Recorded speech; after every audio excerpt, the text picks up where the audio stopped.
حق تقاته ولا تموتن إلا وأنتم مسلمون يا أيها الناس اتقوا ربكم الذي خلقكم من نفس واحدة وخلق منها زوجها وبث منهما رجالا كثيرا ونساء واتقوا الله الذي تساءلون به والأرحام إن الله كان عليكم رقيبا يا أيها الذين آمنوا اتقوا الله وقولوا قولا سديدا يصلح لكم أعمالكم ويغفر لكم ذنوبكم ومن يطع الله ورسوله فقد فاز فوزا عظيما أما بعد فإن خير الحديث كتاب الله وخير الهدي هدي محمد صلى الله عليه وعلى آله وسلم وشر الأمور محدثاتها فإن كل محدثة بدعة وكل بدعة ضلالة وكل ضلالة في النار. Ikhwani fi din, a'azakumullah, kaum muslimin yang saya hormati. Kemarin sudah kita baca datangnya Farwah ibn Musaik al-Muradi dan juga Amr ibn Ma'di Karib,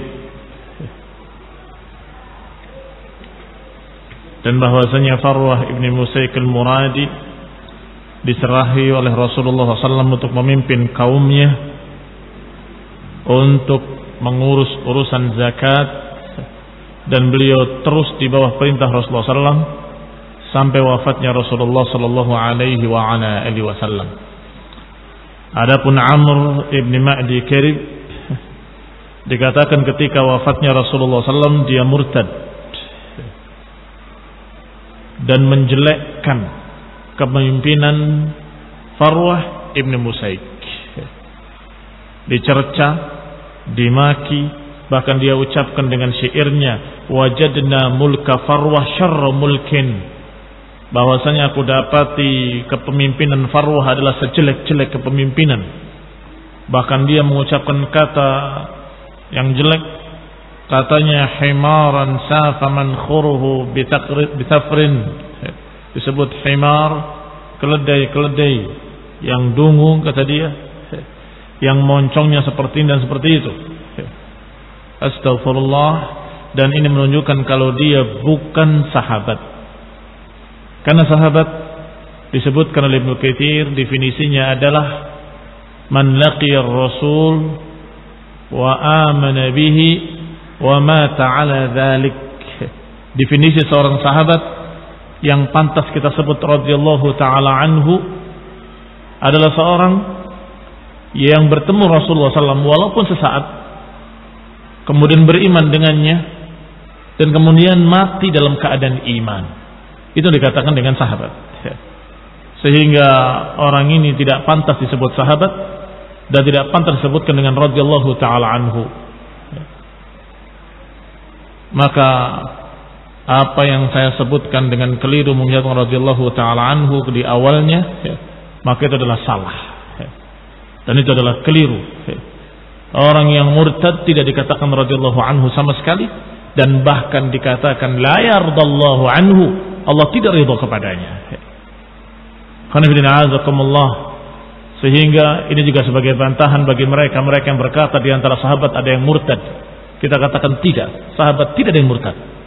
Yang murtad bukan sahabat. Sahabat bukan munafik, dan munafik bukan sahabat. Yang berikutnya adalah qudumul Ash'ath ibn Qais fi wafdi Kindah. Yang berikutnya adalah datangnya Ash'ath ibn Qais fi wafdi Kindah. Dan ini mudah-mudahan masih ingat bahwa ini menerangkan tentang ayat Allah Subhanahu wa taala, "Idza jaa nasrullahi wal fath wa ra'aitan nas yadkhuluna fi dinillahi afwaja." Jika datang pertolongan dari Allah dan kemenangan, pembukaan kota Mekah, maka engkau lihat manusia masuk ke dalam agama Allah afwajan. Afwajan bentuk jamak dari fauj. Faujan, faujan. Bukan pakai zai, tapi pakai jim, faujan. Artinya bergelombang-gelombang, berutusan-utusan, berkelompok-kelompok datang. Sehingga kita sebutkan sekarang babnya tentang datangnya fulan, datangnya rombongan fulan, datangnya rombongan fulan, datangnya rombongan fulan. Ada yang sungguh-sungguh datang untuk masuk Islam, ada yang memiliki makar yang ternyata wa makaru wa makarallah wallahu khairul makirin. Mereka memiliki rencana, Allah pun memiliki rencana, dan rencana Allah pasti yang akan terjadi. Maka siapa yang datang ternyata rencananya ingin membunuh Rasulullah, malah dia yang terbunuh dengan penyakit yang Allah takdirkan kepadanya ketika dia perjalanan pulang. Demikian pula apa yang terjadi pada yang lainnya. Yang jelas ini kita bahas tentang kudum Bani Fulan menunjukkan datangnya mereka kepada Rasulullah SAW untuk masuk Islam secara umum.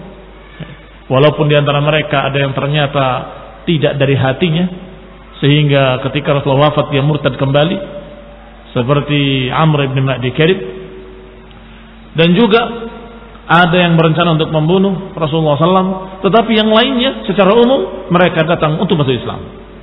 Seperti yang kemarin, yaitu Farwah ibn Musaik al-Muradi dan rombongannya. Dan yang berikut ini adalah Ash'ath ibn Qais fi wafdi Bani Kindah. Namanya Ash'ath ibn Qais, utusan dari suku Bani Kindah.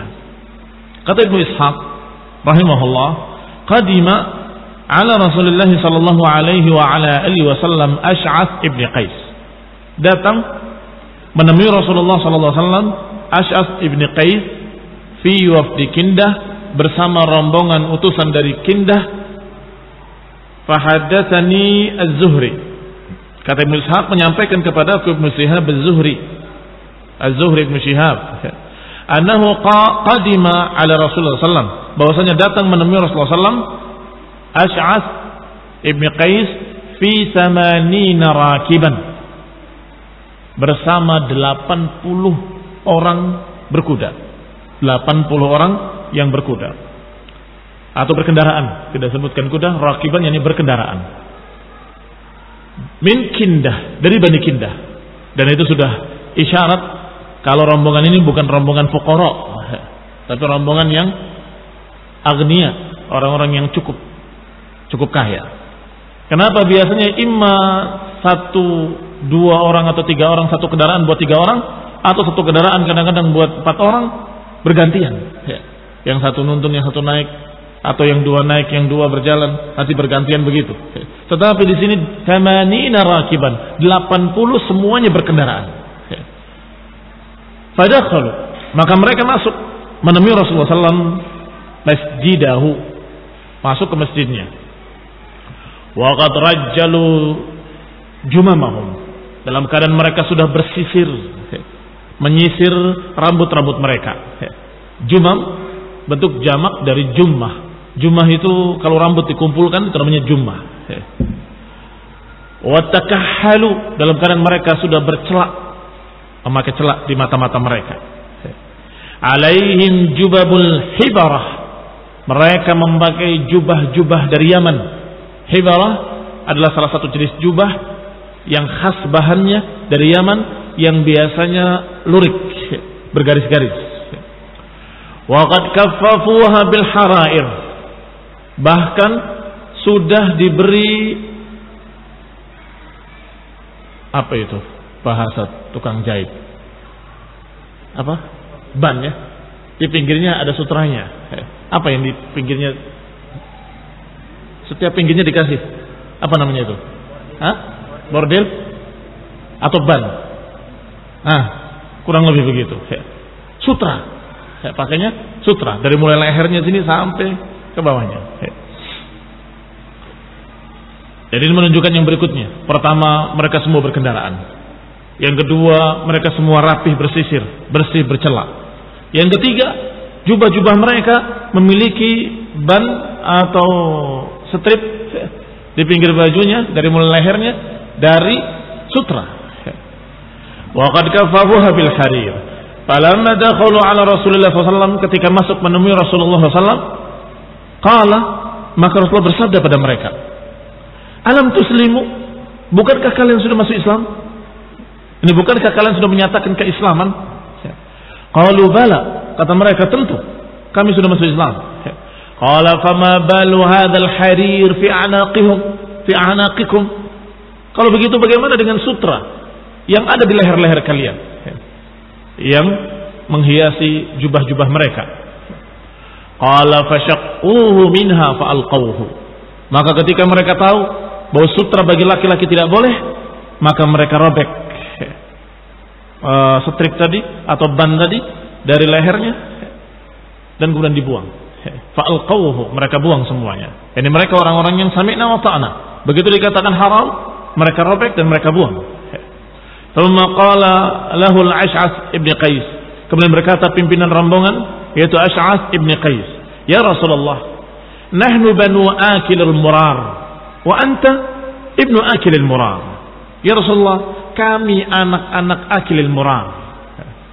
Sedangkan engkau juga sama, anak dari akil al-murar. Akil al-murar julukan dari satu kaum. Tapi sesungguhnya kaum dari ibu Rasulullah SAW, bukan dari bapak. Engkau dari turunan akil al-murar dan kami juga turunan akil al-murar. Rasulullah SAW tersenyum. Tabassama Rasulullah sallallahu alaihi wa ala alihi wasallam. Rasulullah hanya tersenyum dan kemudian berkata, "Nasibu bihadzal nasab Al-Abbas ibn Abdul Muttalib wa Rabi'ah ibn al-Harith." Yang menasabkan diri mereka dengan nasab ini dulu adalah Abbas ibn Abdul Muttalib dan Rabi'ah ibn al-Harith. Wa kana al-Abbas wa Rabi'ah, sedangkan Abbas dan Rabi'ah adalah dua orang pedagang.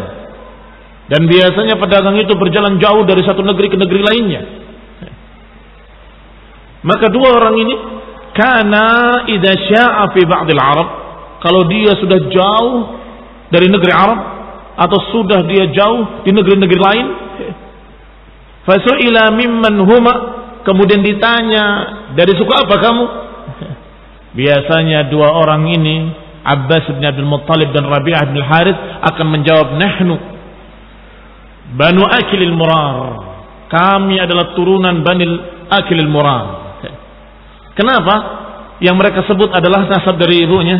Karena Banu Akilil Murar adalah suku yang terhormat, suku para raja dan orang-orang kaya.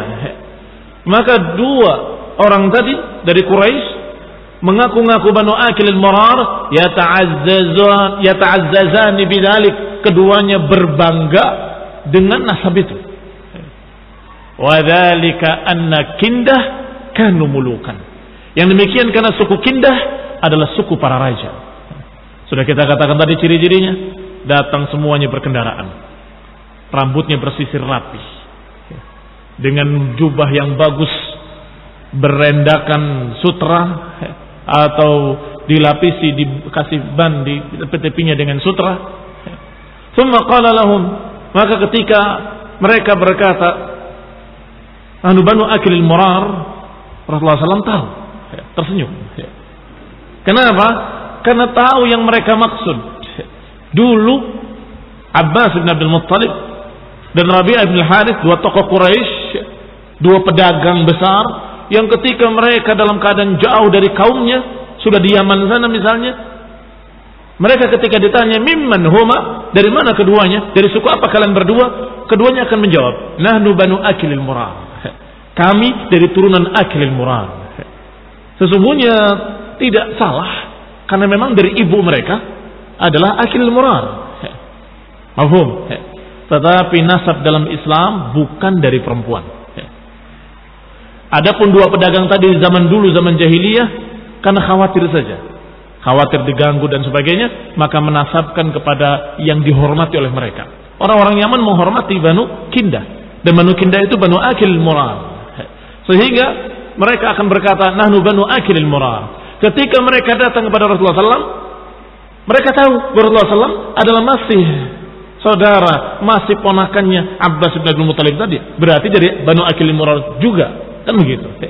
Ketika dikatakan, ya Rasulullah, nahnu Banu Akilil Murar wa anta Banu Akilil Murar. Dan biasa orang Arab kalau ketemu dan perkenalan dengan orang Arab pasti akan bertanya tentang nasabnya. Setelah itu akan menghubungkan, kamu dengan saya itu berhubungan. nasabnya begitu. Dan itu untuk keakraban mereka. Maka mereka menyatakan, ya Rasulullah, kami Banu Akilin Murar dan kamu juga Banu Akilin Murar. Rasulullah tersenyum. Itu dulu Ibnu Abbas, Ibnu Abdul Muttalib dan Rabi'ah bin Harith menyatakan seperti itu karena menganggap itu adalah satu yang bisa dibanggakan karena begini karena begitu. Maka kata Nabi, la, tidak.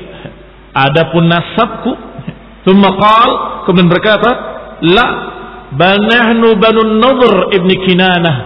Tidak, bahkan kami itu sesungguhnya Banu Nadhr ibni Kinanah. Akhwan ibn a'azakumullah, perhatikan Rasulullah SAW. Tidak basa-basi dalam perkara hak. Tidak basa-basi dalam perkara hak. Walaupun ini baru masuk Islam, kalau dikatakan haramnya haram. Oh jangan ini orang baru, kasihan. Enggak. Kamu masuk Islam kan? Iya. Apa itu sutra di lehermu itu? Oh haram ya Rabb. Haram. Dilepas, dirobek saat itu juga. Ini azakumullah yang namanya syariah. Tidak bisa kemudian ditawar-tawar. Oh kasihan, janganlah. Tidak bisa. Kalau haramnya haram, halal ya halal. Maka akan dikatakan oleh Rasulullah SAW, bukankah kalian muslimin? Apa itu sutra di leher kalian? Maka mereka robek sutranya dari jubah-jubah mereka. Yang kedua, ketika dikatakan nahnu bani akilil murar wa anta bani akilil murar, Rasul tersenyum, tidak marah, memaklumi, karena memang mereka mendengarnya dulu dari tokoh-tokoh pedagang Quraisy yang membanggakan ibu mereka Banu Akilil Murar supaya dianggap turunan orang terhormat, orang-orang kaya dari Bani Kindah. Tetapi al-haq tetap al-haq, bahwa nasab bukan dari perempuan tetapi dari laki-laki. Maka Nabi membantah di akhirnya dengan kalimat la, dengan senyum, karena ini orang baru masuk Islam. Rasul tersenyum dan menyatakan itu dulu Abbas dan Rabi'ah yang menyatakan demikian karena menganggap demikian karena itu adalah suku besar, suku terhormat.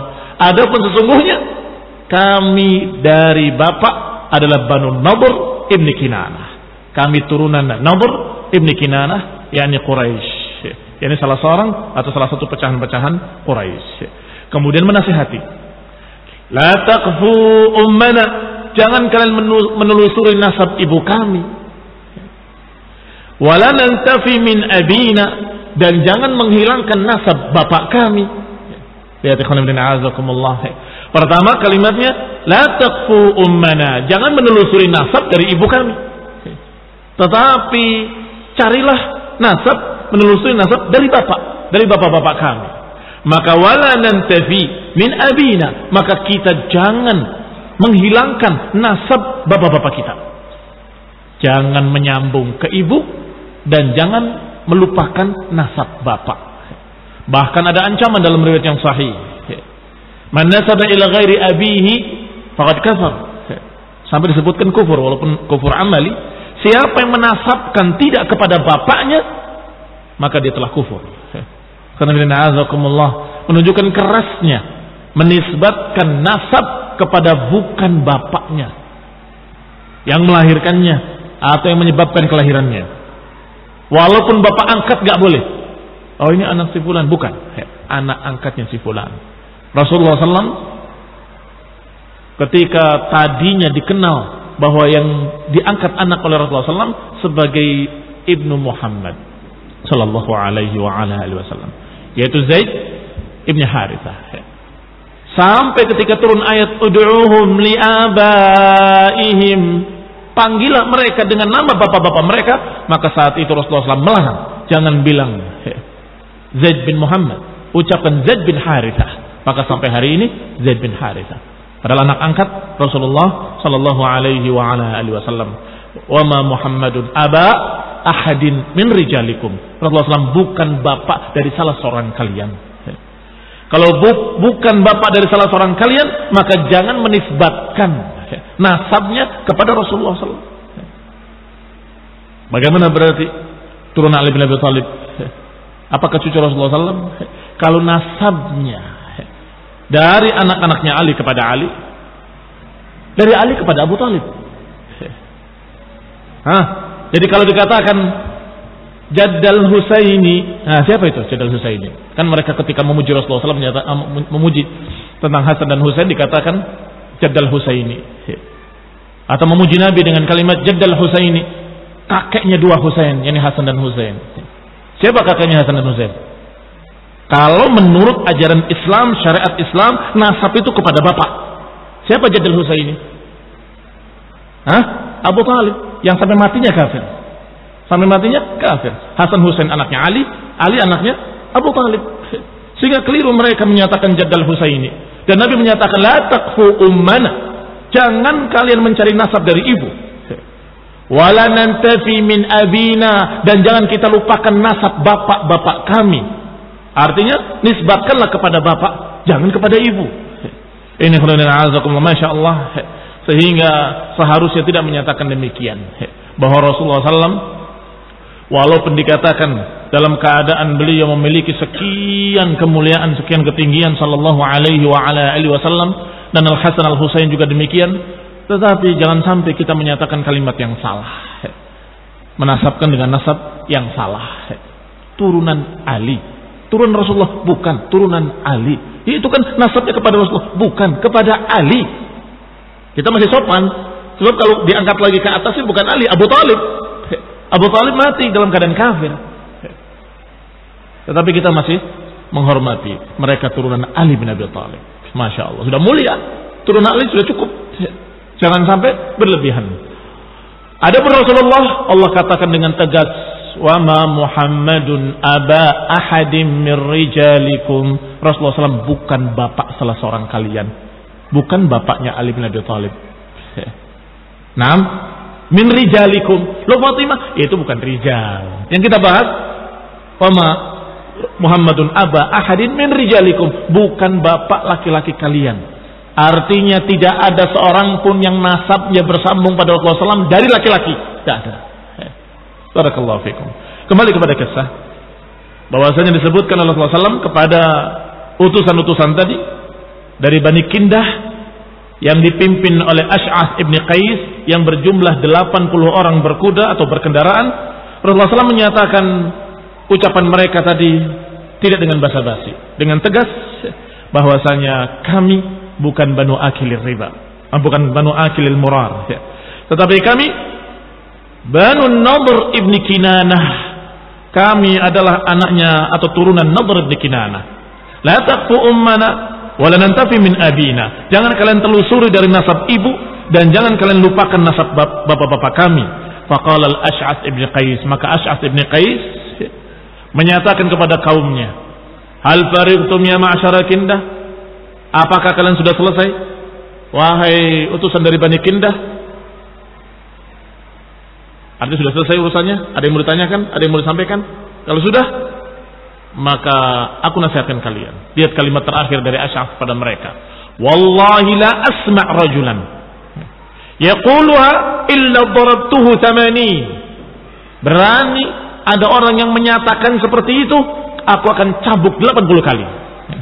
Ini juga bukti yang berikutnya dari keadaan mereka sungguh-sungguh masuk Islam dan betul-betul sami'na wa ta'na. Begitu dikatakan sutra haram, langsung mereka robek dari leher-leher mereka, renda tadi atau ban tadi mereka robek dari bajunya. Demikian pula ketika dikatakan tidak boleh menasabkan kepada ibu, dia ancam anak buahnya. Dengar kalian semua, sudah selesai? Awas. Ada di antara kalian yang menisbatkan kepada ibu atau menjuluki Rasulullah SAW dengan akilil murar, Banu Akil Murar, akan aku cambuk dengan 80 kali cambukan. Karena bila na'azakumullah, dan itu subhanallah sesuai dengan syariat Islam. Wallahu ta'ala alam, padahal dia baru masuk Islam. Apa sesuai? Karena hukuman orang yang berdusta itu dipukul, dicambuk dengan 80 kali cambukan. Jumlahnya 80 jaldah. Menuduh dengan tanpa bukti 80 jaldah. Berbicara dengan dusta 80 jaldah. Atau seperti ancaman Ali bin Abi Thalib radhiyallahu taala anhu ketika mengancam orang-orang yang ghulu dan berlebih-lebihan terhadap Ali, kata Ali pada mereka, la tarfa'uni la tufaddiluni ala Abi Bakr wa Umar. Jangan kalian angkat aku di atas Abu Bakar wa Umar. Jangan diunggulkan aku di atas Abu Bakar wa Umar. Siapa yang mengunggulkan aku di atas Abu Bakar wa Umar, illa jallatuhu haddal muftari, sungguh akan aku cambuk dia dengan cambukan seorang pendusta, yaitu 80 kali cambukan. Jadi Ali mengancam kaum Syiah yang berlebih-lebihan terhadapnya dan menyatakan lebih afdal daripada Abu Bakar wa Umar, maka Ali menganggapnya itu berdusta. Sedangkan hukuman orang pendusta, tamanina jaldah, aku cambuk dengan 80 kali cambukan. Maka dicambuklah mereka menyatakan seperti itu oleh Ali bin Abi Thalib sendiri, dan beliau Amirul Mukminin dengan 80 kali cambukan. Dan itu dinukil oleh Syekhul Islam Ibnu Taimiyah dalam fatwa, dan dikatakan oleh beliau diriwayatkan sekian puluh riwayat, bahkan sampai 80 riwayat dari Ali bin Abi Thalib tentang beliau berdiri di mimbar Kufah dan menyatakan ma'utiya bi ahadin yufaddiluni ala Abi Bakr wa Umar illa jallatuhu haddal muftari. Tidak didatangkan kepadaku seorang yang mengutamakan aku di atas Abu Bakar wa Umar kecuali akan aku cambuk dengan 80 kali cambukan. Demikian ikhwanina azakumullah, datangnya utusan dari Bani Kindah, Ash'ath ibn Qais dari daerah Yaman atau sekitar Yaman. Assalamualaikum warahmatullahi wabarakatuh. Subhanakallahumma wa bihamdika, la ilaha illa anta, astaghfiruka wa atubu ilaik. Wassalamu alaikum warahmatullahi wabarakatuh.